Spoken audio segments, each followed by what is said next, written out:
This week on the Daily Dose, we've been talking about a faith for the rest of us. Here's what I know. Most of us look at popular Christianity today and wonder, I don't know if that's for me.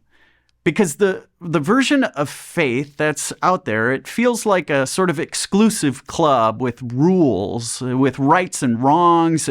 There's this certain way of behaving, and most of us, most of the time, aren't so interested in any of it.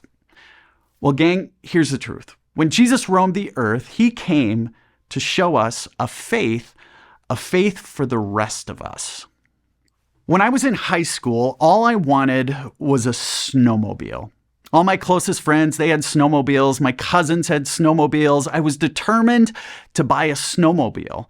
And so one year, I got a job at a local cafe waiting tables, and I worked every night and weekend until I had enough pennies to buy myself a used snowmobile. Now, I'll never forget the day my buddies and we went to pick it up. I didn't know a lot about sleds, so I brought my friend Kelly, whose dad was a mechanic. He looked under the hood and he said, "The engine's clean." I didn't really know what he was talking about, but it seemed like a good sign. And so I handed over the cash, we loaded it up, and we brought it home. And the next night, after school, I took that sled on its maiden voyage. We drove for hours, and eventually we found ourselves at a park on the edge of the town I grew up in. In the middle of this park, there was this giant mound that in the summer was covered with grass that kids would play on, and it was really, really tall. It was like this giant gumdrop, like 20 or 30 feet tall. In North Dakota, we called it a mountain.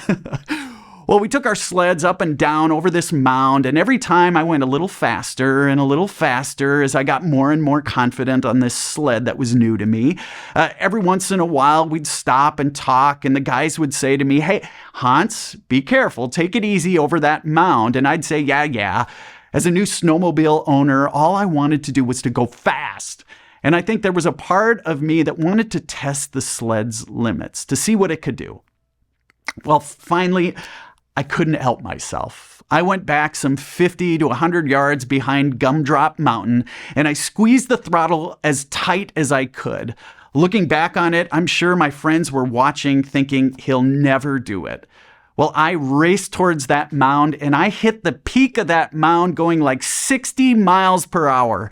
Almost immediately, as I and the sled launched into the air some 20, 30 feet off the ground, it felt like a slow motion movie, like Keanu Reeves dodging bullets in The Matrix. I felt like Superman holding on to the handlebars with my feet extended in the air, sort of horizontal to the sled. The sled landed finally some 40 yards from the edge of the mound. Parts of the sled detached, plastic shattered everywhere. I came down holding on for dear life, half on the ground, half on the sled. My helmet was on sideways. My buddies rushed over, some wondering if I was still alive. But when I came to, I looked up and there was my friend Kelly. And all he said was, "That was awesome." And you know what? It was. Even though I crashed and burned and my brand new sled was toast, I felt like Evel Knievel. Friends, I think God sees our failed launches in the same way. God sees us flying over the handlebars in slow motion, and while God never wants to see us hurt, God knows it can happen from time to time, especially when we choose to really live. Honestly, I think God can sometimes see the outcomes before they happen, and calls us out to us over the noise, warning us of things that aren't going to go well. Most of us, though, we don't often heed the warning calls, and we go full throttle only to find ourselves crashing and burning in the snowbank. After we come to, you know what? I think God's the first there to dust us off, to help us to our feet. Truthfully, I've crashed and burned more times than I care to remember. And every time I've felt God lean in closely to me after, picking up the pieces of my life and whispering to me, "You know what? That was awesome."